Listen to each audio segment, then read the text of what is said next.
Right, moving on to question 15 then. Question 15 uses, it's about ratio and proportion again. So the videos you're looking for here, 271, 255A, but again, it's a lot to do with kind of ratio and sharing and stuff like that. Now, look out for this kind of thing because this is cropped up quite a lot recently, basically getting you to spot mistakes that somebody's made. If they give you working out in an exam and say, is this right? It's usually wrong.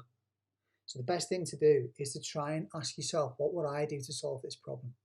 So he's trying to figure out the value of x when we know that x to 2 is the same as 30 to 12.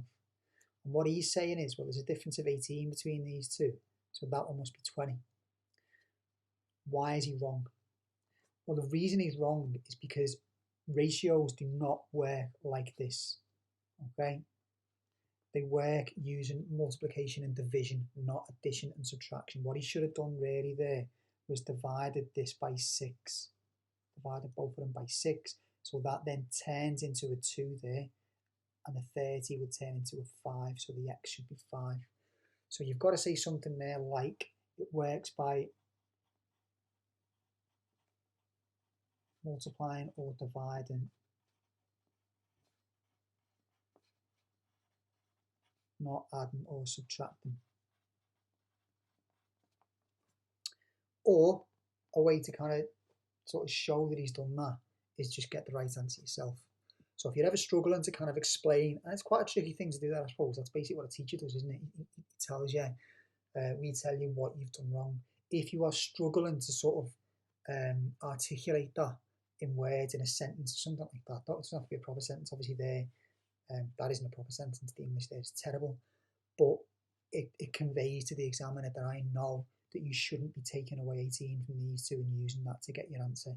You should be doing some kind of proportional work using division and multiplication.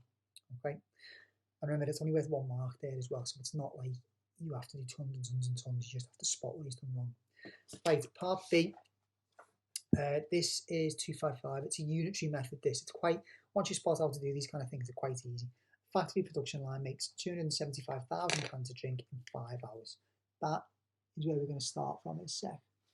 How many hours would it take for this production line to make 165,000 cans of the same drink? You may assume each can is the same size. So what that means is that we haven't got to take into account, well, there's a bigger can there or there's a smaller can there or anything like that. Just treat this, treat all the cans the same. So the best way to do this, Terry, think the answer is 3 hours. Is he correct? If you get that, is he correct? Work it out yourself and check. Okay. So it means that we make 275, and I'm not going to put the 1,000 in. I'm going to put 275 in 5 hours.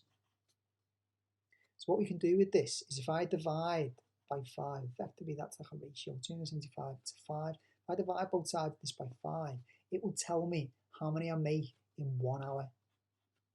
And then I can times that by 3 and see if he's correct. Okay, so 275 divided by 5, I'm going to need to do long division. Well, I'm going to need to use the bus-stop method for this. 5 into 2 won't go, carry it across. 5 into 27 will go 5 times, remainder 2. 5 into 25 will go 5 times. So it means that we're making 55 cans in 1 hour. So technically what I should be doing there is doing 165 divided by 55. That's how he's got it. If that's right, he's now done 165 divided by 55. But we can kind of do it in reverse and say, well, let's check that in 3 hours, does he make 165? So if I times that by 3, there's my 3 hours that Terry's got. 55 times 3. If you're struggling with that at all, easiest way to do it is just to add up 3 55s. Like that. 5 at 5 at 5 is 15. 5 there, carry 1. 5 at 5 at 5 is 15. With the 1 is 16. So we'll get a 165. So he was right. Okay. Right, looking at the mark scheme for this then. For part A, right, it is an E mark. If you remember, that means an explanation. Okay. Valid explanation, he should have divided, not subtracted. The correct answer is 5. He should have worked out 30 divided by 6. Any of those statements, or showing that you know he should have done any of these things, or that that's wrong, or that's the reason that he's wrong, will get you the mark there. Okay, so that's it. One thing to notice there, do not just write he shouldn't have taken away 18. You must write what he should have done instead, because obviously to take away 18 is the method that he's used. So if you just write what he's wrong because he's used that method, that isn't explaining, you would know that anyway. So you have to say what he should have done instead. Okay, right, in part B,